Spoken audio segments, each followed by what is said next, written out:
현재 사회 초년생들, 젊은 직장인분들, 서울에 내 집 사고 싶으시면 꼭 봐보세요. 다 아는 얘기 누가 몰라서 안 하냐 라고 생각하실 수 있어요. 근데 가장 큰 차이는 부동산에 관심이 많으신 분들이라면 요즘 집값, 전세 다 오르고 있다는 걸 아실 거예요. 폭등은 아니지만 그런 분위기가 만들어지고 있어요. 특히 서울, 부동산에 관한 영상의 댓글들을 보면 집값은 오를 수밖에 없다. 아직 하락은 시작도 안 했다. 반반 팽팽해요. 다들 객관적인 근거를 가지고 얘기를 하는데 그냥 개인이 어떻게 생각하느냐의 차이로 생각을 하고, 저는 평범한 회사원이 집을 살려면 해야 하는 것들에 대해 얘기해 볼게요. 이것들은 그냥 제가 했던 것들인데 조금이나마 공감되는 부분이 있을 것 같아서 얘기해 볼게요. 우선 평범한 회사원이라는 조건을 다른 거는 일반적으로 금수저나 개인 사업 하시는 분들보다는 회사를 다니거나 급여를 받는 입장의 분들이 더 많을 것 같고, 저도 그런 상태에서 시작을 했기 때문에 이렇게 평범한 회사원이라고 얘기를 해볼게요. 자, 서울에 내 집 마련을 위해 평범한 우리가 해야 할 것. 첫 번째로 우선 따박따박 매달 꽂히는 월급이 있어야 해요. 그 월급이 높으면 높을수록 좋겠지만 어느 정도 이상의 월급이 있어야 됩니다. 정기적으로 들어오는 현금이 있어야 돼요. 왜냐하면 대출을 받아야 하기 때문이죠. 대출 없이 서울에 집을 산다면 그건 평범한 게 아니라 대단한 겁니다. 평범한 사람은 대출을 이용해야 해요. 알아보면 돈 많은 사람들도 대출을 이용해서 자산을 늘리는 경우가 상당히 많아요. 은행에서 대출을 받으려면 내 신용이 좋아야 하기 때문에 직장이 있어야 돼요. 대출 이자를 낸다는 건 내 생돈을 왜 날리냐 라는 생각은 바꿔야 됩니다.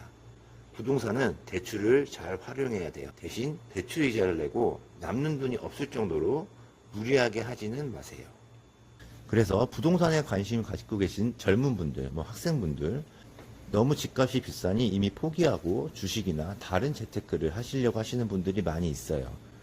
그런 분들은 우선 취직을 하셔서 따박따박 월급을 받는 걸 반드시 추천드려요.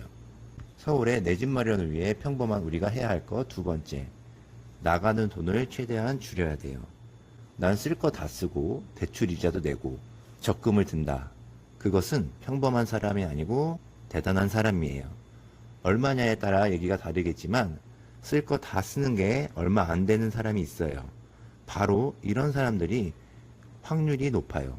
저는 통신비, 알뜰폰으로 최저 요금을 사용했고, 축구나 헬스, 돈이 많이 안 들어가는 운동을 취미로 삼았어요. 그리고 사적인 지인과의 만남은 많지 않아 외식으로 나가는 돈도 거의 없었어요. 젊으신 분들은 데이트도 해야 되고 하기 때문에 문화생활, 이런 부분들도 다양한 혜택을 받을 수 있는 걸 꼼꼼히 체크해서 최대한 나가는 돈을 줄였어요. 중요한 건 내가 이렇게까지 구질구질하게 해야 돼 라는 생각은 한 적이 없어요. 억지로 한 게 아니라 그냥 아무렇지 않게 이런 생활들을 했어요. 나가는 돈을 줄이는 게 정말 중요해요.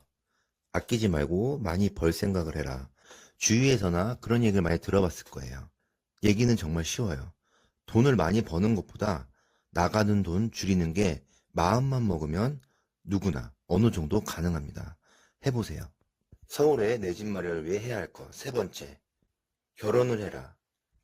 이거는 내 집 마련의 속도를 조금 빠르게 갈 수 있는 방법이에요. 여기서 더 빠르게 가려면 부부가 맞벌이여야 합니다. 갑자기 결혼을 해야 된다고 라고 생각하실 수 있겠지만 결혼하면서 본격적으로 돈을 모을 수 있어요. 우선 한 달 수입이 늘어나고 신혼부부에 대한 대출 혜택도 있어서 돈을 모으기 최적의 시기입니다. 결혼하면 나가는 돈이 많다고요? 아이가 어느 정도 크기 전까지는 나가는 돈은 그렇게 많지 않아요. 그래서 결혼을 하고 신혼부부일 때 아이가 생기기 전에 조금 더 신경 쓴다면 더 빠르게 도달할 수 있어요. 여기서 중요한 건 배우자의 소비 패턴이 비슷해야 돼요. 같은 목표를 가지고 있는 집단에 들어가야 좋은 시너지가 나는데 가장 가까운 배우자가 그렇다면은 상당히 좋은 조건이에요. 저는 부동산의 시작이 결혼을 하고 본격적으로 시작됐어요. 특히 신혼부부 관련된 대출을 많이 활용했어요. 그때 당시 대출 상담을 해주시는 분과 좋은 인연으로 지금까지도 인연을 맺고 있어요. 상황에 맞게 대출 상담 정말 잘 해주셨어요. 혹시 몰라서 서울이나 경기도권에서 상담을 원하시면은 댓글로 문의를 주신다면 연락처를 남겨드릴 수도 있어요. 광고나 돈 받고 하는 게 아니라 진짜로 도움을 많이 받아서 다른 분들도 도움이 됐으면 해서 얘기를 하는 거예요. 제가 이런 좋은 인연을 만날 수 있었던 거는 그냥 집에서 인터넷으로 알아보는 게 아니라 근처 부동산, 내가 조금 알아보고 싶은 부동산을 그냥 갑니다. 그냥 가서 물어보고, 이 부동산에서 좀 얘기를 많이 안 해준다. 그러면 또 다른 부동산에 가서 이런저런 궁금한 것들을 물어본다면 거기서 또 발생되는 인연들이 생기게 될 거예요. 서울에 내 집 마련, 마인드를 바꿔라, 습관을 바꿔라, 이런 말 많은데 결국 돈에 관련된 얘기예요. 지금 제가 말씀드린 이 세 가지 특별한 거 없고 뻔한 얘기예요. 하지만 이 뻔한 걸 하는 사람은 그렇게 많지 않아요. 간절하지 않거나 지금도 불편한 거 없이 만족하면서 살고 있기 때문에 행동하지 않아요. 하지만 이런 게 아니라 조금 두렵거나 약간 나랑 먼 얘기인데 좀 하고 싶다, 이런 분들은 지금 내 처지에서 할 수 있는 것들 하나만 골라서 한번 실행해 보시면 좋을 것 같아요. 네, 지금까지 부동산을 잘 알고 싶은 남자 김동산이었습니다. 자, 즐거우셨다면 구독, 좋아요 부탁드려요.